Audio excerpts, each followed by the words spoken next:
While I was in seminary, I opted to take a class called the 14th Century English Mystics. And if you're not acquainted with the 14th century English mystics, probably turn this video off and start doing some research, because they can help you far more than I can in just about anything. Wisdom, spirituality, perspectives on life. They're amazing.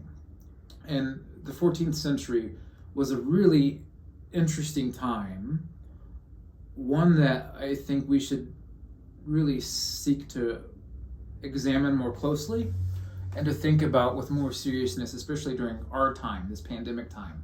Around this time, the bubonic plague was breaking out all over the world. This horrible pandemic, right, that killed, countless people, it seems like. There's estimates, but it was a totally devastating plague, right? Well, these mystics arose right around the time of this pandemic, and even after it had been initiated. So Julian of Norwich, the author of The Cloud of Unknowing, Richard Rolle, Walter Hilton, were all writing during a time of global pandemic. And they're all writing on prayer and the healing and the peace and the centeredness that can come through deep prayer, specifically of a meditative type or a contemplative type. But this movement of prayer and meditation, it wasn't contained to England alone.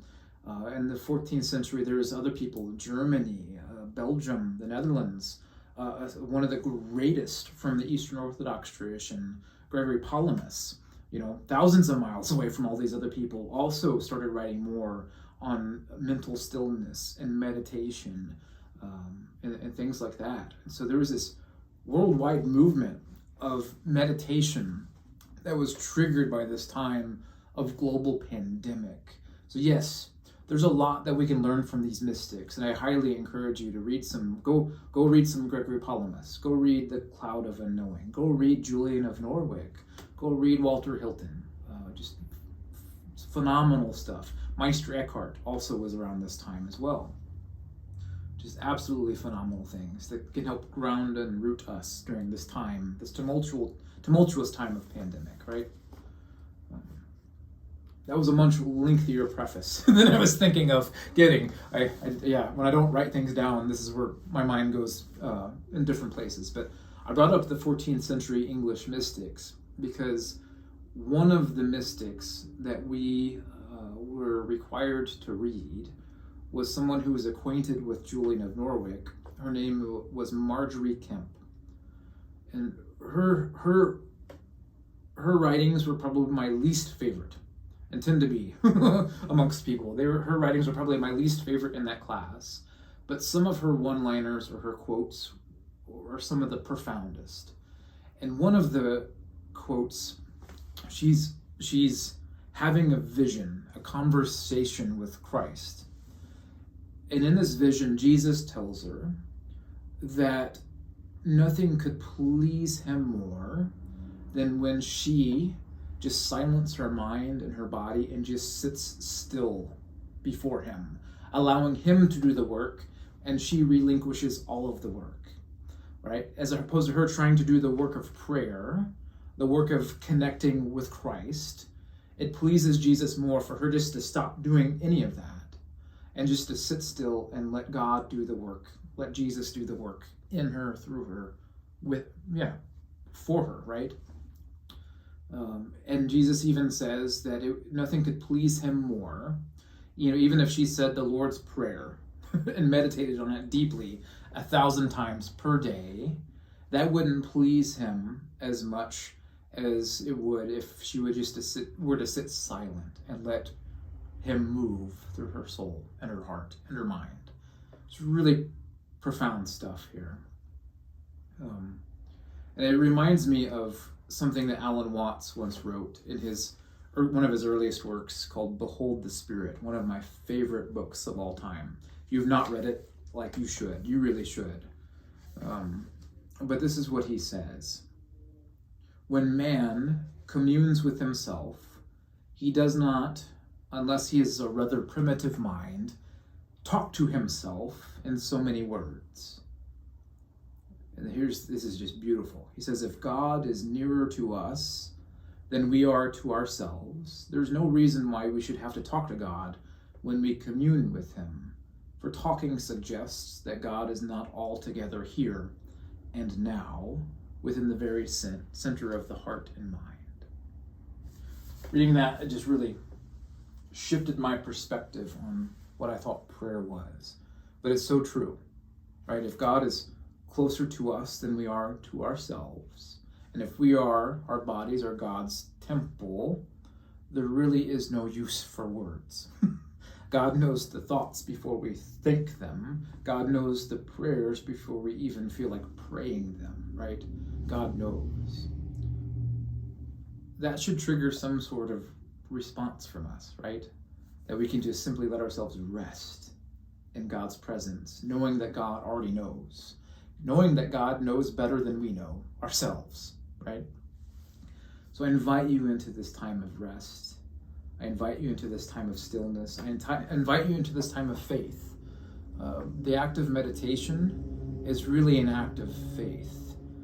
Having faith that even though you may not be able to make yourself fully present to God, the same is not true on the other end of that relationship. God is always fully present to you.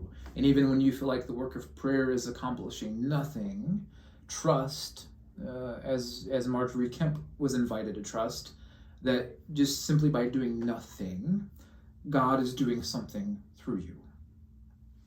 So this time, I'm going to invite you into a time of just seeking to be still, trusting, resting, having faith in God's presence. We'll go for 5 minutes as we did last week. I invite you, one of the reasons why we're doing these videos and not recording liturgies is I would like for you to close your eyes and turn away from the screen, because I know praying through a screen is a weird thing. Just listen for the cue of my voice. I'll pull you back out of your time of meditation we'll conclude. But we're going to begin our time of meditation starting now.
Again, it's really important if you find yourself getting distracted by a frenzy of thoughts or one very heavy thought. It's important to give yourself permission to be there with it. You don't have to empty your mind. You just have to entrust yourself to God's presence during this time. And remind yourself that even if you're distracted, God is not. And if you feel like prayer is not working, God still is. God's Spirit is still moving through you. The worst thing you can do is let yourself get agitated or frustrated because you're getting distracted. That just makes you more frustrated and agitated and distracted. But just let yourself rest in God's presence with all of your distractedness and your frustration and your agitation, and let God sort it out.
Please come out of your time of silence and pray this prayer with me. God, we thank you that you accept us just as we are. Help us to give ourselves to you just as we are. Help us to accept your acceptance of us. Amen. Thank you for meditating with me, my friends. Peace be with you.